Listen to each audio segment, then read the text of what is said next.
Sir madam చెప్పండి, ఎవరు కావాలి? మేడం నా పేరు రాజు మేడం. సార్ పనిచేసే ఆఫీస్లోనే నేను పనిచేస్తున్నాను. కొంచెం నాకు ఎమర్జెన్సీగా మనీ అవసరమై సార్ని అడిగాను. ఓ, అది మీరేనా? ఆ. లోపలికి రండి. ఉమ్. ఆ, మా ఆయన ఇప్పుడే బయటికెళ్లారు.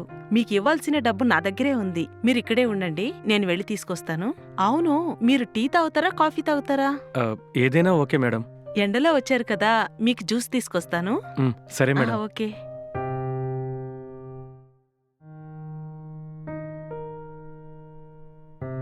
ఇదిగోండి, డబ్బులు తీసుకోండి. Thank you so much madam. ఉమ్. ఉమ్.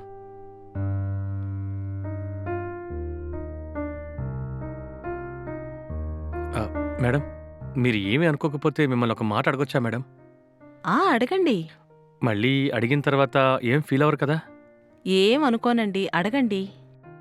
సార్ని చూస్తుంటే దగ్గరగా 50 ఇయర్స్ వరకు ఉంటాయి. మీ ఏజ్ ఏమో అంతకన్నా చాలా తక్కువే ఉంటుంది. కానీ సార్ని ఎలా లవ్ చేసి మీరు మ్యారేజ్ చేసుకున్నారు మేడం? ఓహో, ఇదేనా మీ ప్రశ్న? ఇందులో తప్పుగా అనుకోవడానికి ఏమీ లేదే. మేమిద్దరము ఒక ఫ్లైట్ ట్రావెల్లో కలిశాం.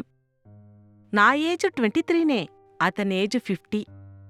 అతన్ని ఫస్ట్ టైం చూసినప్పుడు చాలా ఏజుడ్లా కనిపించాడు. కానీ ఇద్దరం పక్కపక్కనే కూర్చున్నప్పుడు తన నాపైన తీసుకునే కేరు, తన నాపైన చూపించే ప్రేమ, జాలి నాకు చాలా బాగా నచ్చాయి. అంతేకాకుండా మళ్ళీ ఫ్లైట్ దిగాక ఇద్దరం ఒకే కారులో ట్రావెల్ చేశాం. అప్పుడు ఒకరినొకరు నంబర్ ఎక్స్చేంజ్ చేసుకున్నాం.